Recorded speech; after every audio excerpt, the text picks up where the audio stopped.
Italy officially recognizes 12 languages besides Italian.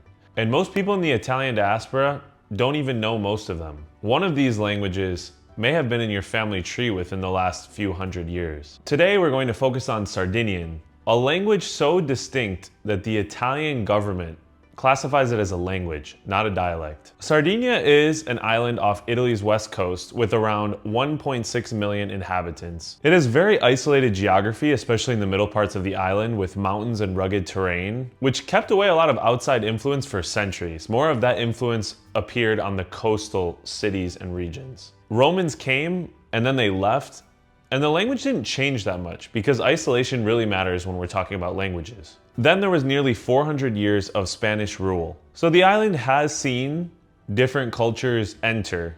However, in a lot of traditions and especially language, it has stayed very true to its origins. In 1999, Italy passed a law recognizing 12 minority languages in the country. Sardinian is on that list. As a dialect, no.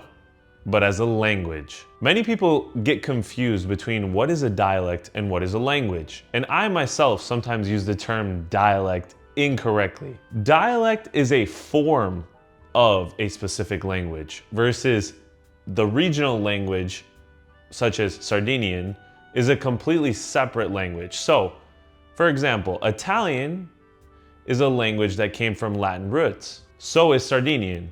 Sardinian is not a form of Italian. It developed separately over the course of thousands of years. So not only am I saying that, but the Italian government is saying that when it comes to this language specifically.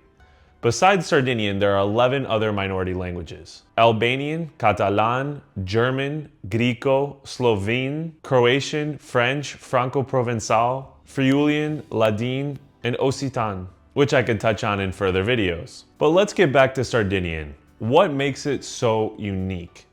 Many linguists call it the closest remaining language to Latin, closer than even Italian itself. Remember I mentioned that isolation? A lot of that in the past few thousand years has allowed this language to maintain a lot of its character without being too influenced by other languages. So for example, in Sardinian, domu means house, coming from the Latin word domus. Italian, it's casa. Binu means wine, coming from vinum in Latin, whereas in Italian it's vino. So these aren't just little regional or dialect differences. These are separate languages altogether that branched out separately from Latin. And what makes that even more clear is someone speaking in Sardinian and someone speaking in standard Italian cannot really understand one another. The term being not mutually intelligible.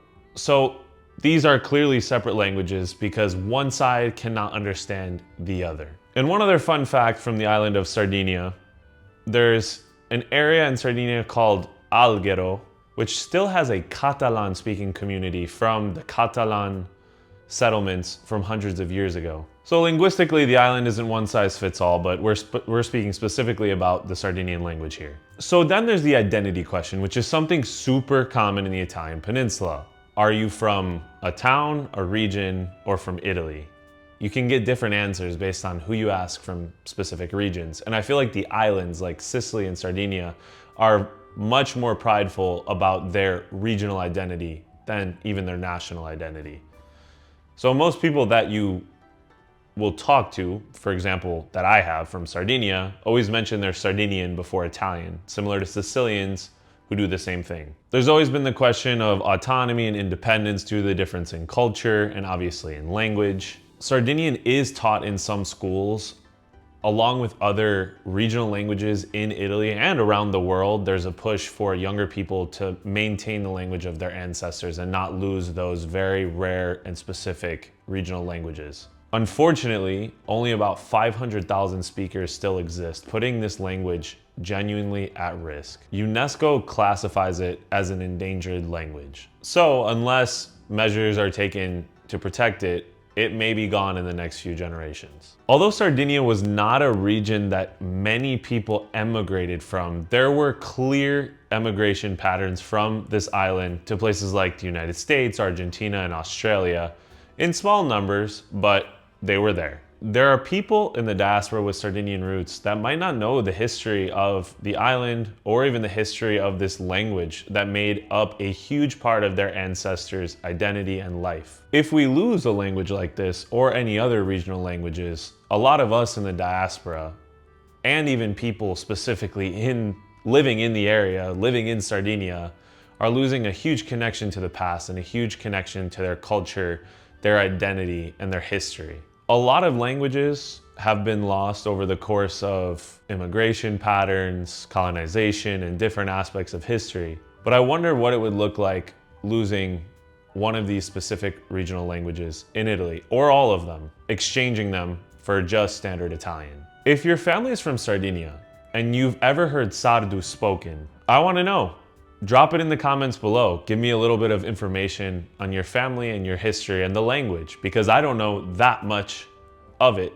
If you're interested in Italian languages, dialects, regional languages, history, the Italian diaspora, and Italian culture in the world, ORIUNDI is for you, because this is exactly what I cover here on this channel.